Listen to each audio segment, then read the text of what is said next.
Bonjour à tous et bienvenue sur cette nouvelle vidéo blenderlaunch.fr. Je suis Cédric Lepileur aka Pitiwazoo et dans cette vidéo nous allons voir des astuces sur Blender. Au niveau de la vue, il y a des choses qu'on ne sait pas forcément. Par exemple, on peut faire un roll de la caméra avec CTRL SHIFT et la molette de la souris. Voilà. Donc vous voyez, c'est plutôt sympa. Ensuite, vous pouvez faire des rotations autour de votre objet avec les touches 4, 8, 2 et 6. Donc 4, comme ceci, 6, 8 et 2. Oups là, je me suis trompé. Et 2. Voilà. Donc ça, c'est plutôt sympa. Donc comme vous le savez, vous pouvez entrer en mode ortho ou pas. Voilà. Et donc, avec, si vous êtes en mode ortho, comme ceci, si vous faites Alt, vous voyez, ça va snapper sur des vues. Par contre, des fois, il faut rappeler le mode ortho. Ce qui est un peu con au final. Pouf. Voilà. Donc, autre chose, si vous voulez aller en vue de côté, vous pouvez presser 9, ça va inverser la vue. Donc vue de dessus, 9, ça inverse la vue. Vue de face, 9, ça inverse la vue. Sinon, c'est vue de face 1 et CTRL 1 pour vue d'arrière. Vue de côté, right, droite, 3, CTRL 3, 7, CTRL 7. Voilà. Dernière chose, quand vous voulez par exemple bosser en vue ortho mais sans avoir la grille, ça c'est souvent posé sur les forums et les gens ne le savent pas. C'est tout con, c'est juste Shift et vous choisissez la vue. Donc Shift vue de côté, Shift vue de face, Shift vue de 7. Et donc à partir de là, on peut faire peut-être CTRL SHIFT vue de back, CTRL SHIFT vue de bottom, CTRL SHIFT, voilà. Et donc là, vous pouvez vraiment faire ce que vous voulez. Et vous pouvez bien entendu utiliser 4, 6, 8 et 2, vous voyez, comme ceci. Et ça marche franchement plutôt bien. Alors, la différence quand vous êtes en mode non ortho, vous allez être en vue de côté, vous allez arriver ici, vous devrez obligatoirement vous remettre en vue d'ortho. Donc là, si vous faites Shift 3 et que vous faites 6 ensuite, vous voyez, on garde directement le truc correct. Et donc, au final, ça peut être super pratique. Voilà. Puis là, après, on peut bien entendu utiliser la molette de la souris. Pouf. Voilà. Donc maintenant, vous savez comment gérer en fait les vues sans avoir les, la grille. Clac. Vous pouvez gérer toutes les vues. Vous pouvez tourner votre objet dans votre vue, pouf, comme vous le désirez, et ça marche plutôt bien.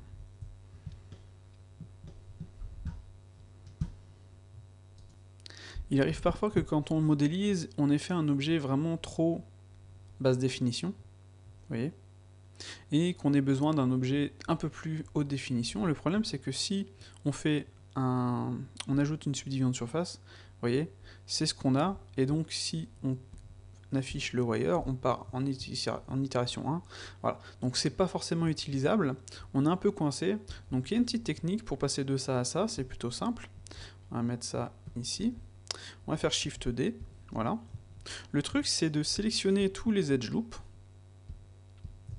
comme ceci, clac, d'aller mettre un crease à 1, voilà, maintenant quand vous ajoutez une subdivision de surface, en itération 1, vous décochez l'optimal display, vous allez avoir ça. Donc comme on peut le voir, la différence entre ça et ça est quand même énorme. Et donc au final, ce qu'il nous reste à faire, vous pouvez faire une itération 1, ou si vous voulez une itération 2, ça dépend vraiment de ce que vous voulez faire. On va rester sur 1, on va faire Apply, et là, tout ce qu'il nous reste à faire, c'est simplement nettoyer notre mesh. Si on a envie de le nettoyer, bien entendu. Youp.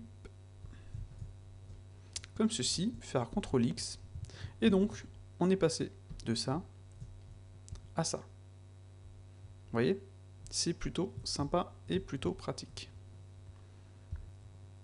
Il arrive que l'on veuille en fait désubdiviser un modèle. Donc là, il y a une petite technique plutôt sympa. On va se mettre en mode Edge. On va faire sur celui-ci, juste pour vous montrer la différence par rapport à la suite. On va faire CTRL ALT, sélectionner ça, et on va faire A, Checker Deselect. Voilà. Et donc ce qui va se passer, c'est qu'il va désélectionner un élément sur deux. Par contre là, si on regarde bien, si on est en vue de dessus, il va me sélectionner ceux-là, et c'est pas forcément ceux que je veux. Donc en fait, quand on fait notre CTRL ALT, on va le faire sur ceux d'à côté. On voit bien que notre edge actif n'est pas celui-ci. Donc maintenant, si on fait A, Checker Deselect, on a ça. Ensuite, on va faire A, Select Loop, et ensuite on va faire CTRL-X. Voilà.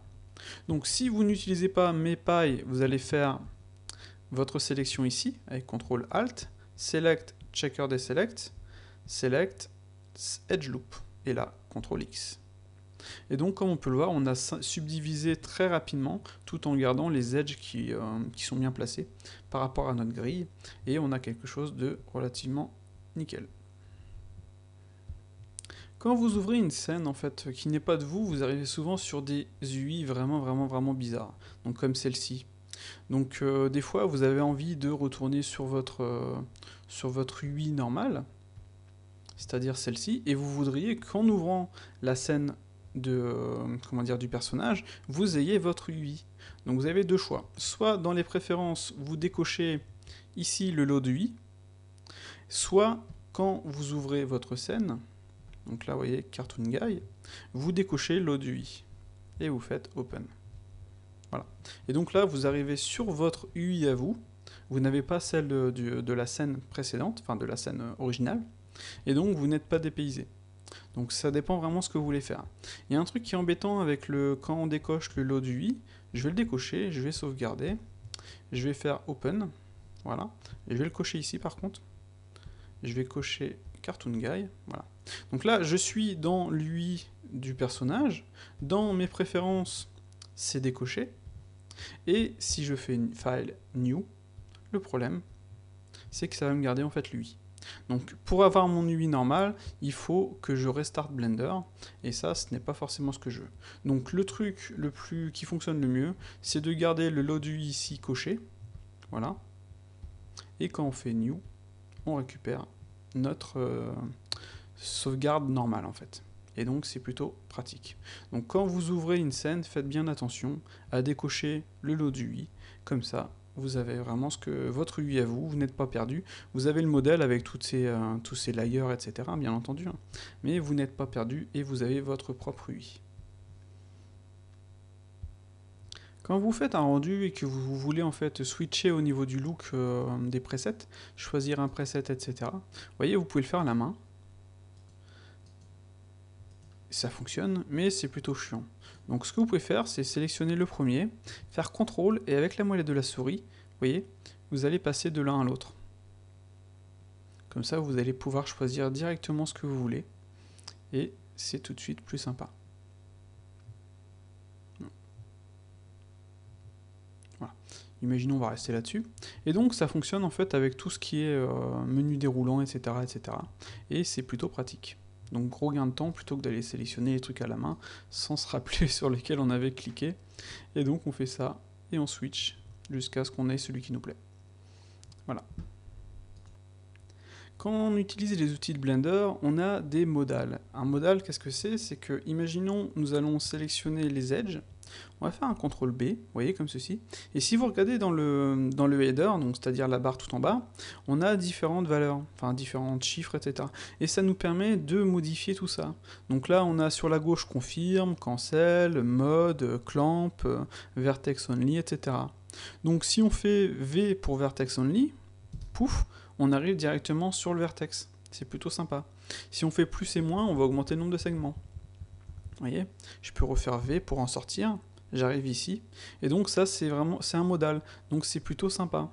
Donc on peut faire C pour clamp, vous voyez, là le clamp il va m'empêcher d'aller plus loin, alors que si je le désactive ça va me faire ça, pouf, C, pouf, j'arrive là. Je peux faire V, avec le clamp, je peux enlever les subdivisions, et donc une fois que j'applique, voilà, je suis là. Je peux faire un remove double au cas où il y aura des vertices qui seraient les uns sur les autres. Et donc comme on peut le voir, ça a fonctionné comme ceci, quoi. Plutôt sympa.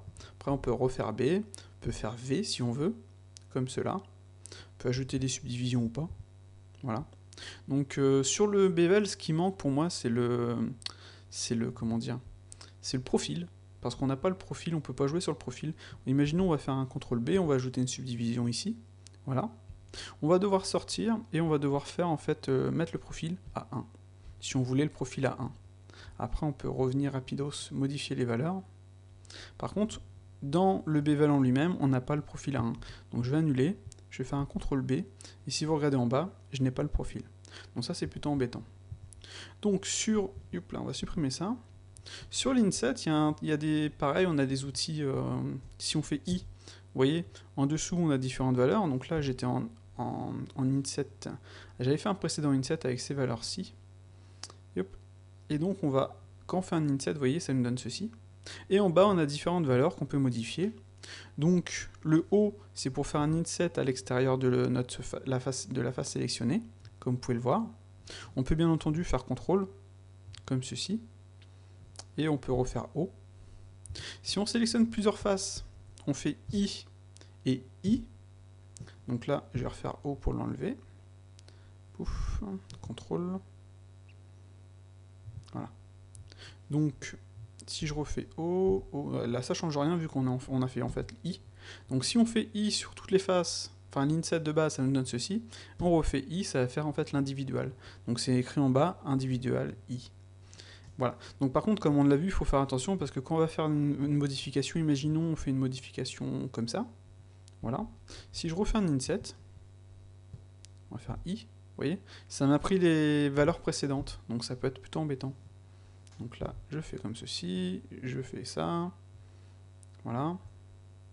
Sinon, vous pouvez bien entendu faire F6 et ici changer les valeurs. La profondeur, on va mettre 0. Ici, c'est la valeur de l'inset en lui-même. Après, vous pouvez sélectionner le contour si nécessaire, etc. Donc, c'est plutôt pratique et en fait, les modales, c'est ultra puissant et ça permet de faire plusieurs choses directement sur votre modèle, etc. Et ça, c'est plutôt sympa. Au niveau des modales, on en a un qui est plutôt sympa, même s'il n'est pas entièrement fini malheureusement, c'est le knife. Donc le knife, il nous permet de découper notre surface, vous voyez, comme ceci, directement. Si on fait Enter, ça nous donne ça. Donc ça, c'est cool, d'accord? Je vais désélectionner tout. Si on le rappelle, on peut sélectionner, en fait, ça snap, vous voyez, soit sur la surface avec CTRL, soit au centre de la surface, ou à l'extérieur, voilà. On peut faire donc CTRL pour placer notre élément. Un truc bien, c'est que si on ne veut pas s'arrêter ici, on va faire E. Vous voyez, CTRL, pouf, pouf, E. On peut tourner autour, CTRL. Voilà. Et on fait Enter. Donc comme on peut le voir, c'est plutôt sympa.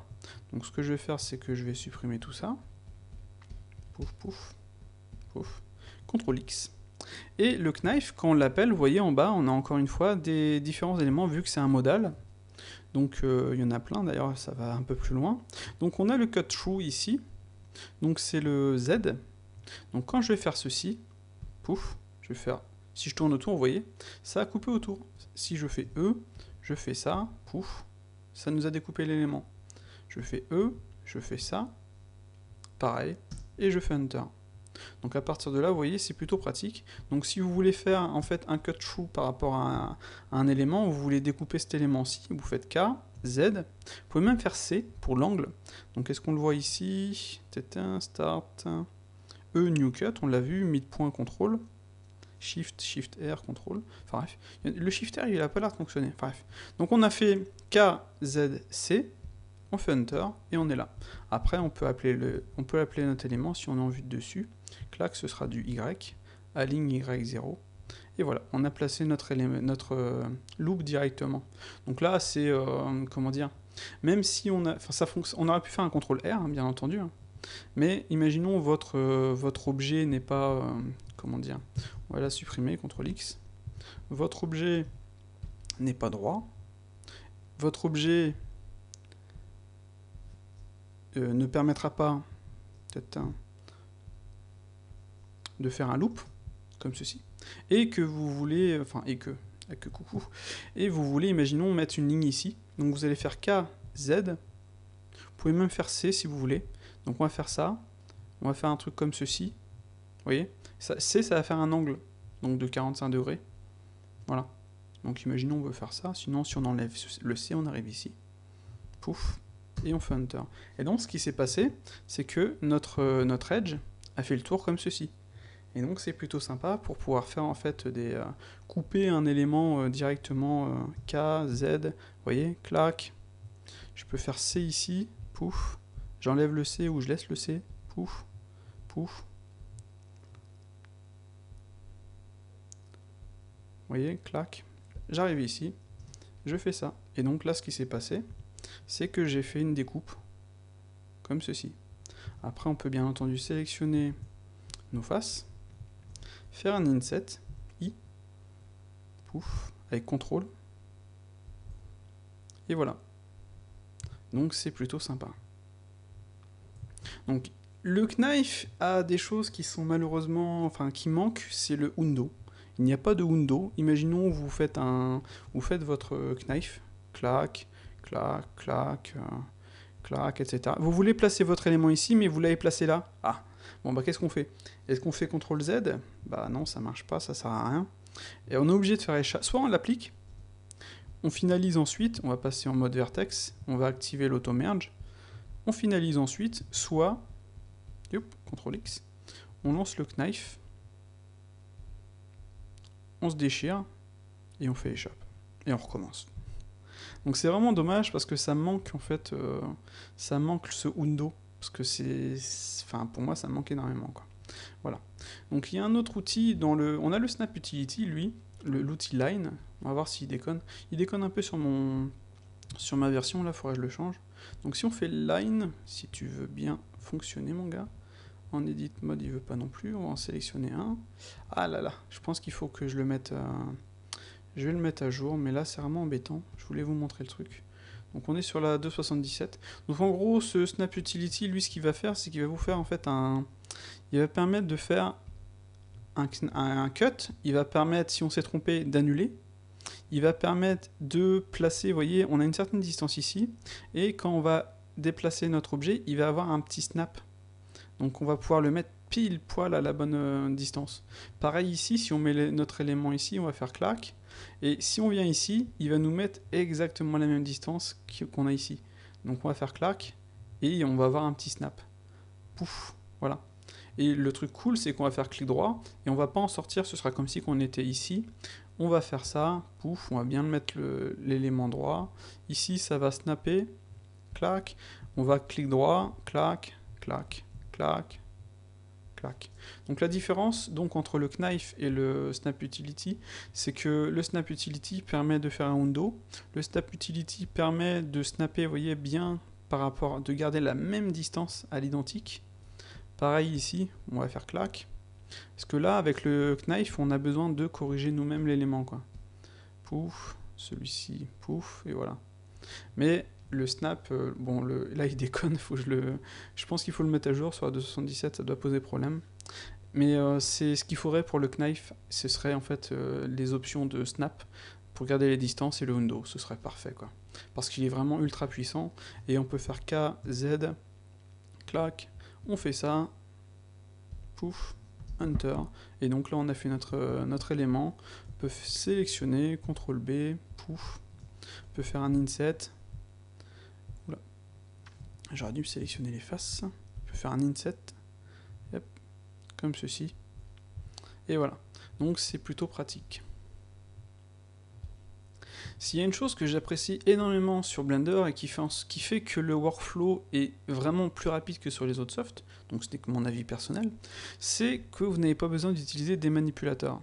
Donc sur les autres softs, vous allez utiliser des manipulateurs, que ce soit en global ou en local, etc. Et quand vous allez vouloir faire en fait un grab, donc un move, vous allez déplacer en fonction, vous voyez, des flèches, comme ceci. Et je trouve que c'est une perte de temps, parce que des fois, il faut aller la chercher, la flèche. Et si vous cliquez à côté, par exemple, vous voyez, vous allez faire un grab de base. Donc c'est plutôt chiant. Et si vous voulez faire une rotation, vous allez cliquer sur R, vous allez arriver ici, et vous allez pouvoir sélectionner ensuite vos orientations, comme ceci, ou l'orientation du screen, enfin par rapport à la vue, comme cela, etc. Alors que sur Blender, vous pouvez faire tout ça, mais sans manipulateur, et c'est plutôt sympa. Donc imaginons, on va faire un Alt R, Alt G, pour replacer notre élément. Nous n'avons pas de manipulateur, nous voulons faire un translate, donc G sur l'axe X. Il suffit simplement de presser G, et avec le clic centre, de déplacer sur l'axe qu'on veut. Même ici, G, pouf, G. Vous voyez, c'est super rapide et vous n'avez pas besoin d'être sur votre élément, vous n'avez pas besoin d'aller le sélectionner. Hop là, je fais une rotation. Voilà. Et ça marche bien entendu avec le scale. comme ceci. Et ça marche bien entendu avec le rotate. Vous voyez? Il suffit simplement en fait de bien cliquer sur l'axe. Donc si je veux faire une rotation sur R, je fais ma rotation, clic centre, mais sur l'axe, et hop là. Et hop. Vous voyez, sur l'axe sur lequel je veux faire ma rotation. Donc après, bien entendu, si on sélectionne, on peut choisir un autre axe. Clac. En plus, c'est droite vers gauche, mais vous voyez, clac. Si je veux faire une rotation sur Z, voilà. Et c'est plutôt pratique parce que vous pouvez modifier votre élément comme ceci, vous voyez, clac, petite rotation sur Y, rotation sur X, enfin sur... Ouais, c'était ça, enfin un scale sur Y, etc. Une petite rotation sur Z ou sur Y, pouf. Je me suis un peu déchiré, il faut bien se mettre dans la bonne vue. Vous voyez, clac, et etc., etc. Et c'est plutôt pratique. Bon, j'ai un peu de mal, j'avoue, pour les rotations, quoi. On peut le voir, ça fonctionne, mais j'ai un petit peu de mal. Voilà. Mais ça fonctionne plutôt bien et c'est plutôt sympa. Après, quand vous avez votre élément, par exemple, on va le modifier un petit peu. Vous voyez, déjà là, c'est super rapide, ça, comme ça. Pouf, pouf, clac. Vous faites RR, vous allez en fait avoir un rotate comme ceci, c'est-à-dire libre. Imaginons, on est ici. On va activer, vous voyez, on va activer le grab juste pour avoir les axes. On va rester en global. Et si on fait R, X, vous voyez, ça va nous faire une rotation sur X. Par contre, si on fait R, X, X, ça va nous faire une rotation en local sur X. Donc là, ça devient tout de suite plus intéressant. Pareil, R, Z, Z, vous voyez, clac. R, Y, Y. Voilà. Donc ça, c'est super pratique et c'est super sympa, quoi. Et enfin personnellement j'adore. Et pareil, si le truc que j'aime beaucoup, c'est qu'on peut avoir en fait les flèches et toujours faire une rotation. On n'est pas limité, on n'est pas obligé d'aller chercher la rotation et de faire notre rotation en screen space. Donc là vous voyez c'est une rotation en screen space. Clac, je peux directement la faire en appelant l'élément. Là, par exemple, je veux bouger mon élément, je peux le bouger directement sur X, je peux le bouger directement dans la vue en screen space, je peux le bouger directement sur Y, je peux le bouger sur Z.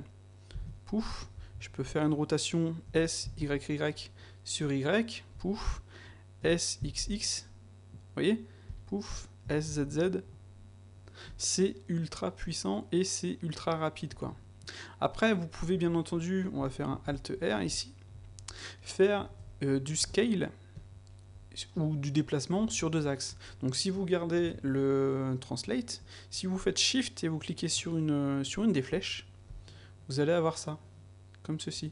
Si vous faites Shift et vous cliquez sur l'autre, vous allez avoir ça. Vous voyez, en fait, ça va contraindre sur un axe et pas sur les autres. Donc là, je veux déplacer notre élément comme ceci, et ça fonctionne. Vous pouvez faire par exemple du S Shift Z et ça ne fera pas le scale sur l'axe Z. Comme ceci. S Shift Y. Vous voyez? C'est plutôt pratique. Voilà. Et après vous pouvez déplacer votre élément, faire une rotation, RXX, clac, vraiment faire comme vous voulez. Avec Shift, vous voyez, ça va vraiment diminuer. Non, c'est CTRL je crois. Non, c'est Shift. Oups. Vous voyez, il faudra tourner vous-même pour diminuer la vitesse du truc. Ça, c'est marrant, ça, d'ailleurs. Au début, ça peut être déroutant, parce que quand on fait un scale ou une rotation, bon, sur la rotation, c'est pas trop le problème. Par contre, vous voyez, vous allez vous éloigner, et la rotation sera beaucoup plus lente.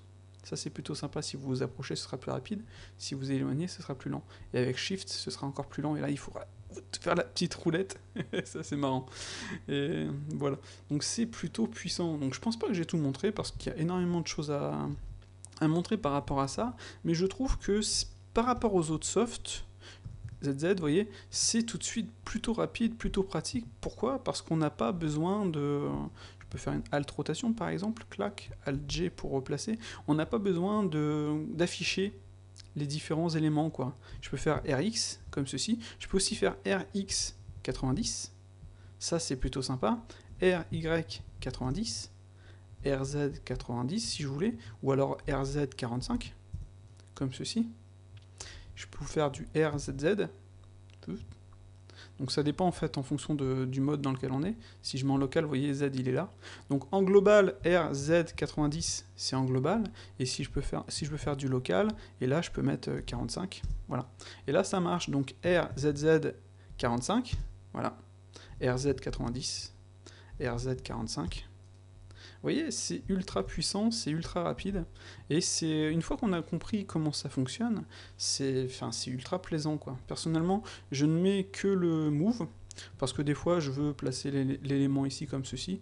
Je pourrais faire peut-être, je sais pas, on va essayer un truc, G, X, Y, non, c'est soit X, soit Y, ou alors, voyons voir si on fait Shift Y. Eh, ça a marché en fait. G, X, Shift Z. Ça marche.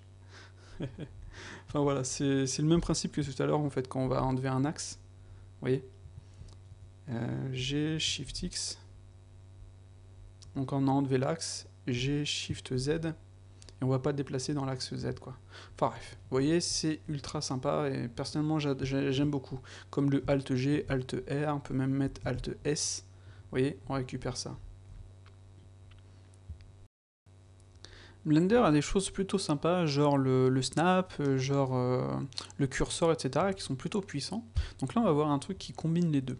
Donc imaginons, vous avez votre cube, vous voulez le placer sur votre surface ici. Donc c'est relativement simple. Vous allez activer le snap, vous allez choisir le mode face, vous allez choisir le mode médian, et vous allez activer cette petite icône-ci, en fait, qui va déplacer l'objet, qui va orienter en fait l'objet par rapport à la surface sur laquelle il se snap. Donc une fois que c'est fait, vous faites G.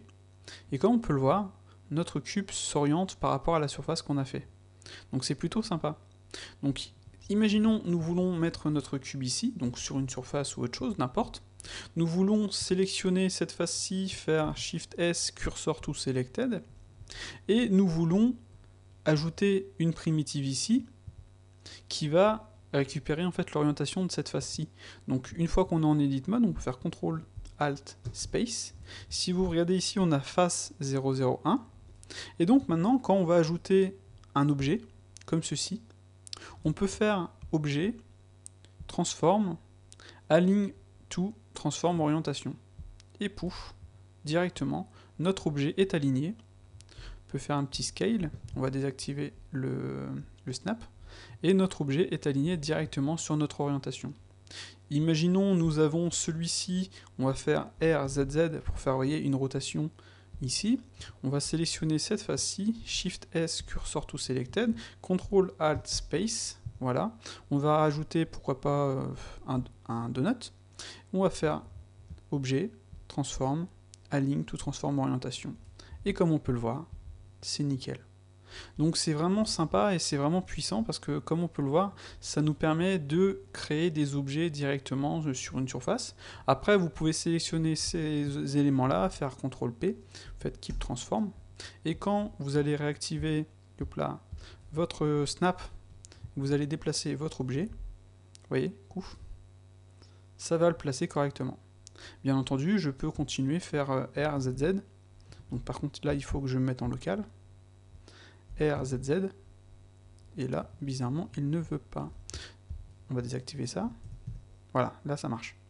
Donc en désactivant le snap, vous voyez, ça fonctionne. Et en le réactivant, je peux déplacer mon objet, clac, je désactive RZZ en local, je place mon élément, pouf, Shift pour diminuer la vitesse, et une fois qu'on est OK, on clique. Et voilà. Donc comme on peut le voir, c'est plutôt sympa et c'est plutôt pratique et ça vous permet vraiment de faire ce que vous voulez. S'il y a une chose vraiment puissante sur Blender, ce sont ces modifieurs. Donc là, comme vous pouvez le voir, j'ai un élément qui est lissé avec un bevel, etc. Alors que de base, ce n'est qu'un plan. Donc si je cache par exemple ceci, ce n'est que ça. Et donc en ajoutant les modifieurs, on arrive ici. Et donc comme c'est des modifieurs, on peut éditer notre objet, on peut jouer sur son épaisseur, on peut jouer sur la taille de son bevel. Vous voyez, un truc vraiment tout serré, vous voyez, comme ceci. Vraiment serré, on peut jouer sur le nombre de subdivisions. Comme ceci. Et c'est plutôt pratique et c'est plutôt sympa parce que, bien entendu, après on peut venir éditer notre élément Donc faut faire attention, parce qu'on est en mode angle, donc il faut faire attention à l'angle, mais en laissant par exemple du 76, on peut vraiment faire des choses plutôt sympas, quoi. Pouf, pouf, voilà. Et donc imaginez, vous avez besoin de faire une ceinture, vous avez besoin de faire un bandage, et bien avec cette technique, vous pouvez faire votre bandage super simplement, avec votre, comment dire, avec votre simple plan, comme ça. Donc on va juste déplacer les points, pouf.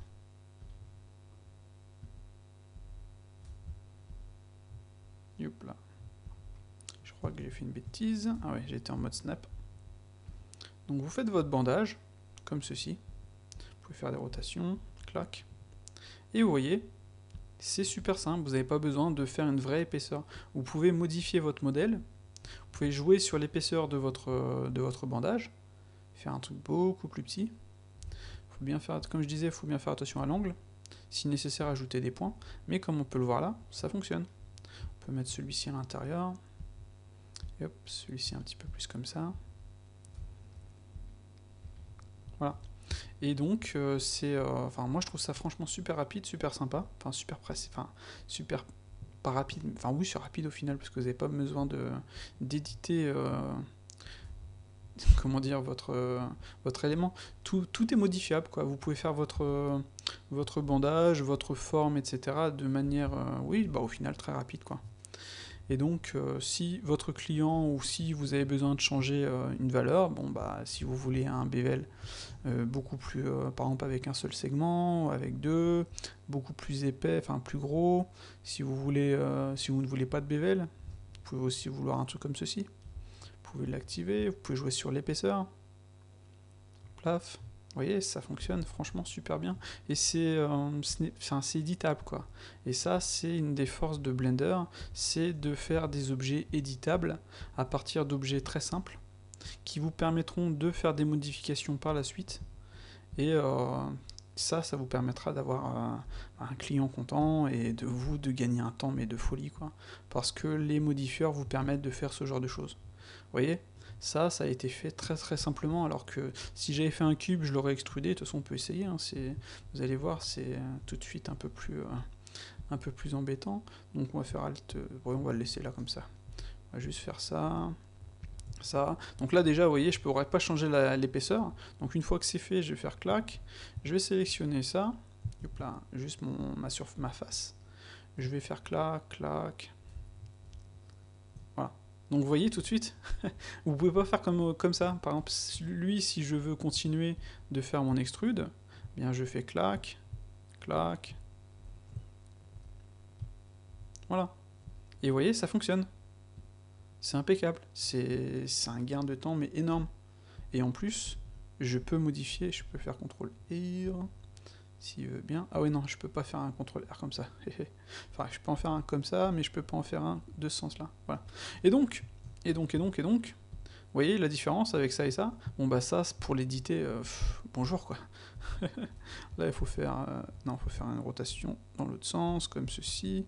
Là, comme cela. Et hop, là, il a du mal. Et celui-ci, comme cela. Et donc, comme je disais, eh bien, on ne peut pas éditer l'épaisseur, alors que là, on peut éditer l'épaisseur. Donc, c'est vraiment quelque chose de super sympa, les modifieurs, parce que ça vous permet de faire vos éléments le plus simplement du monde, quoi. Donc, on peut, par exemple, un truc que j'aime bien aussi, c'est le modifieur Bevel. On va faire Alt-G, on va aller dessus. Vous avez votre objet, vous allez, par exemple, ajouter comment dire, vous allez ajouter vos cimes, vous allez sélectionner l'ensemble, vous allez faire un unwrap. Voilà. On va activer ceci. Et donc quand vous avez votre objet, donc vous avez votre unwrap, voilà. Vous avez ajouté un modifieur bevel, parce que par la suite vous allez vouloir un bevel avec un profil de 1, comme ceci. Donc si j'affiche le wire, j'ai ça. Voilà. Donc vous faites votre objet, vous ajoutez votre modifieur bevel, etc., etc. Et une fois que c'est fait, que vous avez besoin de l'exporter, l'envoyer à votre client, etc., etc., vous allez appliquer votre bevel. Je vais dupliquer l'objet, vous allez voir. Shift D. Hop là. Shift D. Voilà. Donc ça, c'est le premier objet avec son wire, enfin ses UV. Donc ça c'est nickel. Là vous avez votre objet, vous allez avoir appliqué le bevel. Et donc ce qui va se passer, on va nettoyer en fait tous les creases. On va faire clear seam. Donc ça on a plus, enfin les seams on n'a plus besoin. Et donc ce qui s'est passé, comme on peut le voir, c'est que votre bevel a été appliqué sur votre objet. Et donc, comme on a laissé un profil de 1, c'est tout de suite impeccable. Donc le truc qui est cool, comme avec le modifieur, enfin les autres modifieurs qu'on a vu précédemment, c'est que vous pouvez faire votre objet, vous pouvez le modifier, etc., etc. Garder par exemple ce modifieur bevel, faire votre validation, et une fois, enfin faire vos UV, et une fois que votre objet est validé, que vous avez besoin de l'envoyer à votre client, eh bien vous appliquez vos modifieurs, et donc vous aurez tout de suite quelque chose d'impeccable, quoi. Vous voyez? Et donc c'est ce que je fais. Je fais mes objets avec des modifieurs, etc. Et seulement à la fin, donc c'est-à-dire juste au moment où j'ai besoin d'envoyer le modèle final, eh bien j'applique certains modifieurs, dont le bevel, et je récupère directement des UV nickel. Et en plus, ce qui est cool, c'est que comme c'est un modifieur, vous pouvez bien entendu l'éditer. Vous pouvez jouer sur la taille de votre bevel. Clac, Shift D, clac. Vous pouvez, une fois appliqué, vous allez voir, c'est nickel, c'est impeccable. Et c'est ça qui est vraiment cool parce que c'est super sympa. Le modifieur bevel, il a aussi un truc qui est plutôt sympa, c'est imaginons vous avez ça, vous allez joindre ces deux vertex avec un J. Et bien quand on va activer, quand le modifieur va être en mode objet, vous allez voir, hop là, je vais enlever, peut-être baisser un petit peu la taille, c'était un peu balèze. Clac. Par contre là je suis en angle, donc le truc ce sera de se mettre, sélectionner tout, et de se mettre en bevel white à 1, et ici en white, voilà. Donc là je vais lui le mettre à 0, pouf. Et donc ce qui se passe, comme on peut le voir, donc lui il est pas à 0, attendez, normalement ça aurait dû marcher. Clamp overlay, ah il n'était pas à 0, voilà, maintenant il est à 0, donc N. Et donc ce qu'on peut voir, c'est que le modifieur bevel, l'edge, il arrive à l'extérieur du modifieur bevel. Alors que sur d'autres softs, l'edge, il va arriver ici. Donc on va devoir nettoyer. Et ça, c'est plutôt chiant. Donc là, vous voyez, on peut faire ça. On peut faire J, pouf. Et bien, notre edge, il va venir s'arrêter ici. Et ça, c'est génialissime, quoi. Donc on a nos UV, pouf. On va l'appliquer, pouf. On va sélectionner l'ensemble. Et donc, vous voyez, sur les UV, pareil, c'est impeccable. Et ça, c'est vraiment génial. Enfin, personnellement, j'aime beaucoup, quoi. Ça fait gagner un temps, mais de folie, parce que vous faites vos modifications, vous faites votre élément, etc. Et seulement à la fin, vous allez appliquer votre modifieur, et vos UV vont récupérer l'ensemble, et ça va être tout de suite nickel, quoi. Et hop là, voilà. Donc voilà pour cette partie.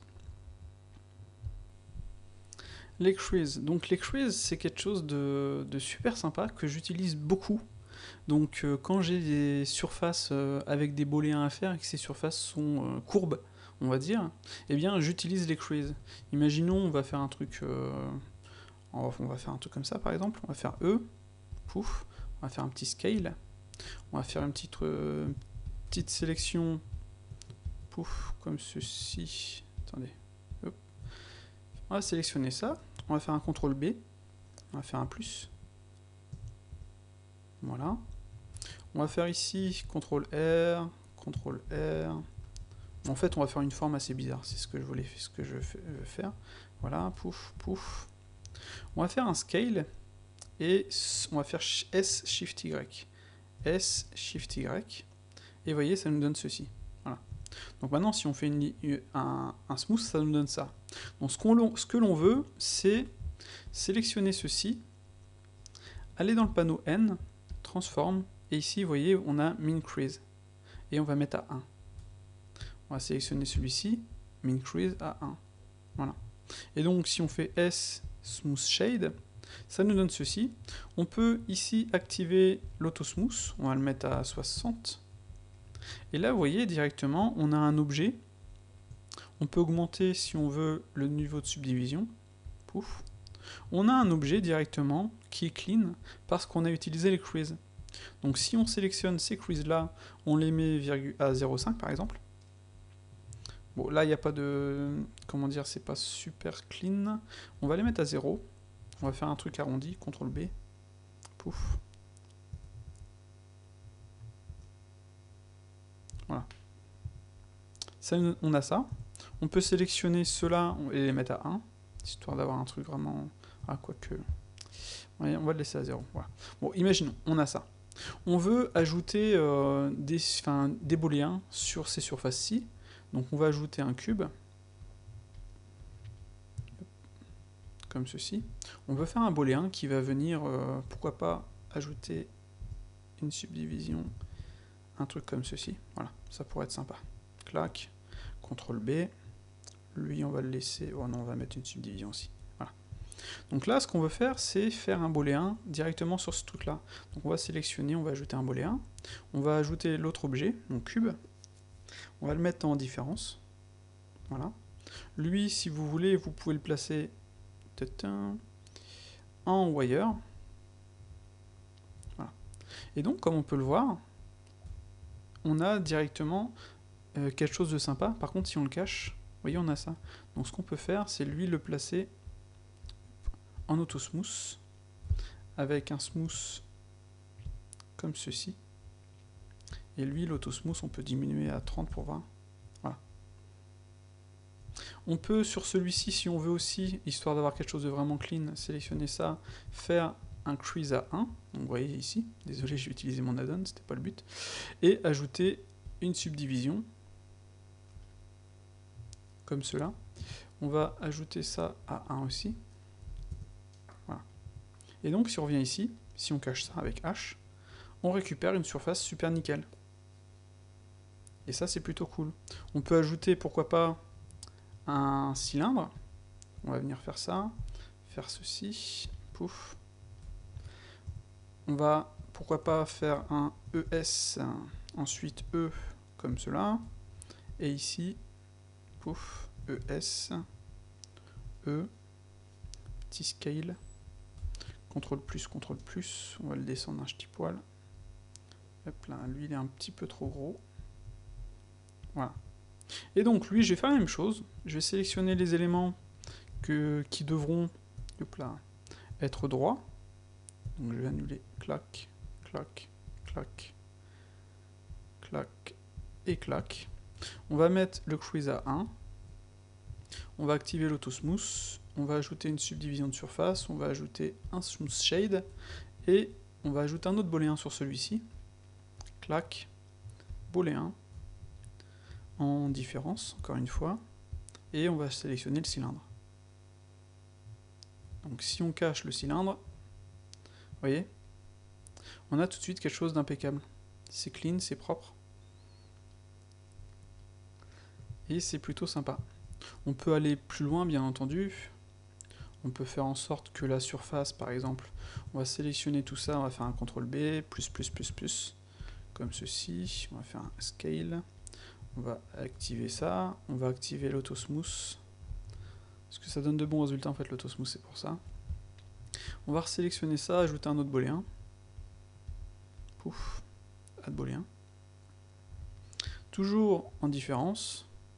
Et cette fois-ci, on va ajouter le cube 0,2. Voilà. Donc si on cache le cube 0,2, vous voyez, on a tout de suite une surface super clean.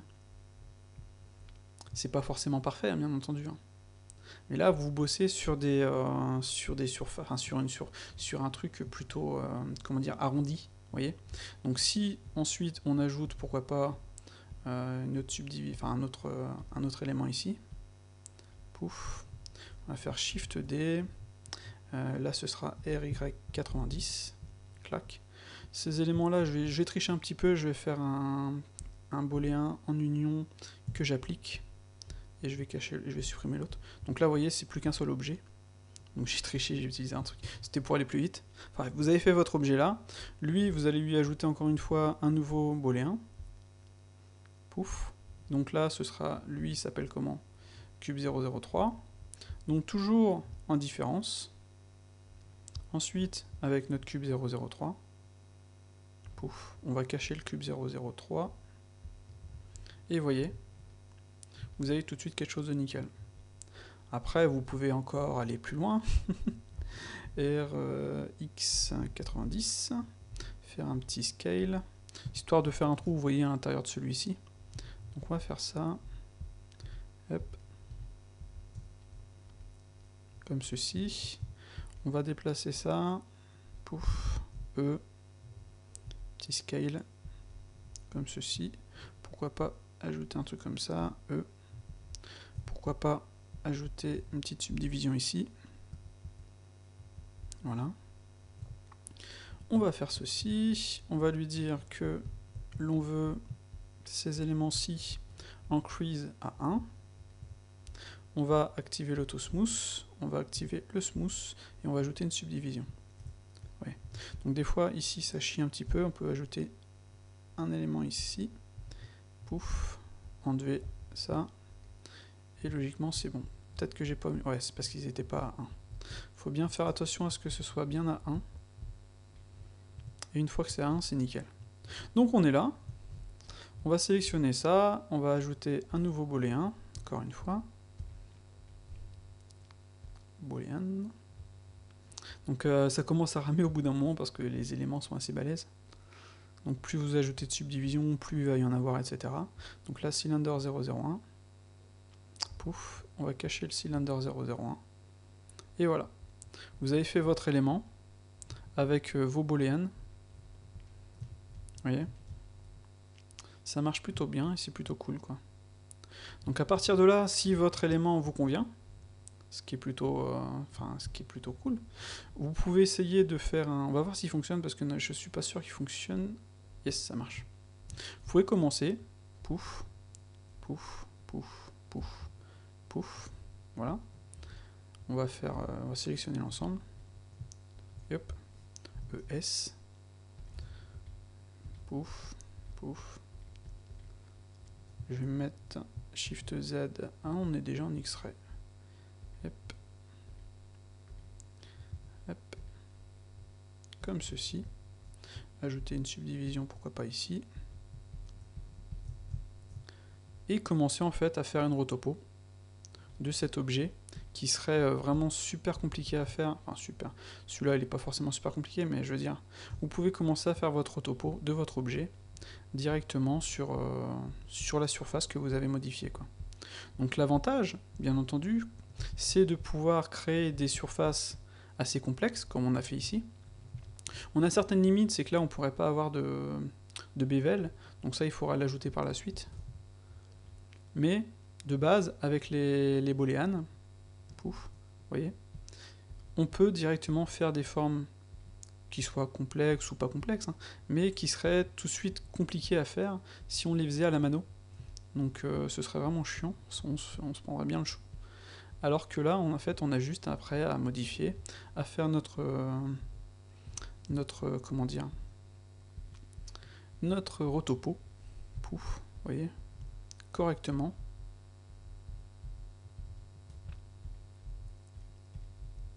Je vais juste faire cette partie-ci, histoire d'aller un peu vite. Clac. Pouf, contrôle. Voilà, pouf. Voilà.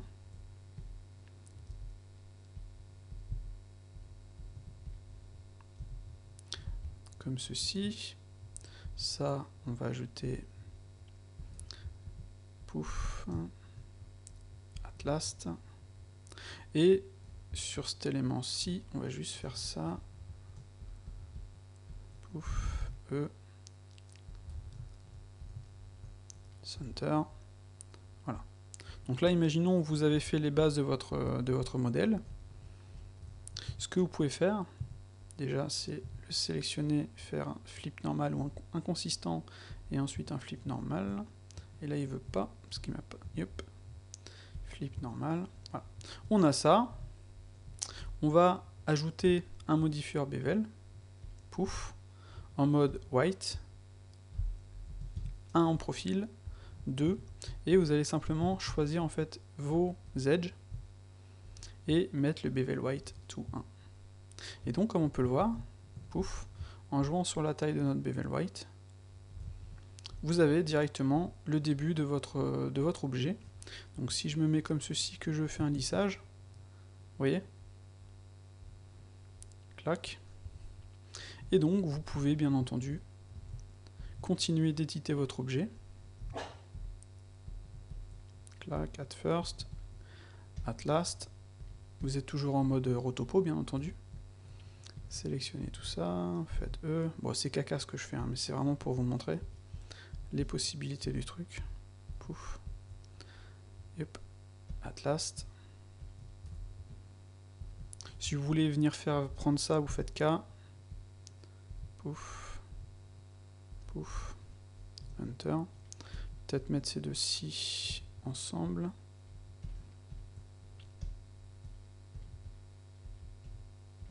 Voilà, déplacez vos points.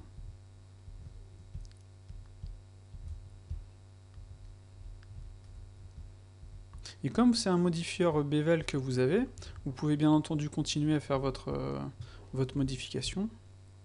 Clac, clac, CTRL R, pouf. Pouf, pouf. Donc j'ai le chien qui fait chier son monde à côté, désolé. Donc on va faire F, on va le mettre là, at last, F, F, voilà. Et donc si on regarde, on lance notre lissage, vous voyez, tout de suite c'est nickel. Donc vous pouvez donc faire avec les creases des objets super compliqués et par-dessus faire une rotopo qui sera nickel parce que vous avez tous les éléments qu'il faut pour faire quelque chose de bien. Donc c'est plutôt sympa. Voilà, donc je pense qu'on va s'arrêter là pour cette vidéo qui au final est devenue un peu longue. Mais comme on peut le voir, il y a vraiment des choses vraiment bien sur Blender qui sont vraiment sympas. Donc les modifieurs, le snap, etc. etc. C'est vraiment... Personnellement j'aime beaucoup ce soft. Et comme on peut le voir, il y a des techniques comme des workflows et tout avec ces modifieurs qui permettent de faire des choses bien. Là par exemple, je vais faire mon modèle, je vais déplier les UV mais sans le bevel. Ni le smooth. Donc je vais juste sélectionner par exemple ça, je vais ajouter un crease comme ceci, et après je vais juste faire ça, pouf, pouf, je vais enlever ça, TN, U, une wrap, et voilà quoi. Après il y a aussi le, quand on est ici, on a le live and wrap. Alors lui qui est vraiment super sympa. Donc là, est-ce qu'il va fonctionner comme ça? Je crois qu'il faut activer celui-ci. Donc il faut clac. Et logiquement, si je modifie ça, je fais clear sim. Ah, là, il l'a pas fait. Attendez. On va l'activer dans les options ici. Live and wrap. Clac. Clear sim. Vous voyez? Ça va être tout de suite... là, on peut faire ça. Clac. Clear sim. Clac. Clear sim. C'est super sympa. Et en plus, on a un mirror. Donc, une fois que si on applique le mirror, hop là, on va revenir ici. On va appliquer le mirror. On va faire un unwrap. Hop là. Unwrap. Donc, on a ça. Donc, déjà, le unwrap est plutôt sympa. Vous pouvez bien entendu venir sélectionner différents éléments et faire un clear sim. Et vous voyez, c'est automatique, etc. Bref, donc je m'étends un petit peu, désolé. Donc j'espère que cette vidéo vous aura plu, c'était plein de trucs qu'on avait mis sur le forum, donc des petites astuces plutôt pratiques et plutôt sympas. Et j'en ferai d'autres si vraiment ça vous plaît, donc n'hésitez pas à me le dire et on verra par la suite. Voilà, à ciao. Désolé, j'ai oublié une dernière chose, c'est que j'ai créé un compte Tipeee. Donc un compte Tipeee, ça permet aux gens de donner un petit quelque chose, que ce soit 1 €, 2 €, etc. Donc ça permet de soutenir les personnes comme moi qui font des vidéos. Donc si vous voulez me soutenir, n'hésitez pas à aller dessus et à donner un petit quelque chose. Ça permettra de payer l'hébergement du forum, etc. Pour l'instant, j'ai fait des dons, mais ça fonctionne que quand j'en parle. Et Tipeee, c'est en fonction des gens, s'ils veulent me supporter sur le long de l'année, etc. En donnant juste un petit quelque chose, ça pourrait être sympa et ça pourrait me motiver à faire d'autres vidéos, etc. Pas que je vais arrêter, hein, pas que je vais faire des vidéos payantes ou autre chose, je reste sur des vidéos gratuites, et Ça permet juste d'aider sur les fins de mois, etc. Donc n'hésitez pas, si vous avez vraiment envie, sinon ça ne pose pas de problème du tout. Donc n'hésitez pas non plus, si vous voulez pas, vous voulez pas. Mais c'est toujours appréciable d'avoir un petit peu d'aide et de voir qu'on est soutenu, etc. Après, pour ceux qui me soutiennent au niveau du Tipeee, je peux bien entendu, vous pouvez demander des tutos spécifiques et en fonction de mes connaissances, je pourrais vous faire des tutos spécifiques juste pour vous, pour les personnes sur le Tipeee. Et, ou même si vous, pour tout le monde, hein, ça dépendra de ce que vous préférez, mais c'est pour avoir un petit truc en plus, quoi. Vous voyez, avoir le petit je t'aide, mais j'ai un petit truc en plus. Donc voilà, faut pas hésiter. Donc voilà. Je sais pas trop comment parler de ce genre de choses. C'est pas forcément facile en général. Les gens ils se disent ouais, c'est des tutos, etc. C'est gratis, j'ai pas envie de payer. Mais c'est pas une question de les payer, c'est une question de soutenir l'auteur. Et bah, ça le fait. Tous les youtubeurs le font. Et enfin, personnellement, ça me pose pas de problème. Donc si ça ne vous pose pas de problème de m'aider, bah, ce serait cool. Donc voilà. Allez, à ciao, à la prochaine vidéo.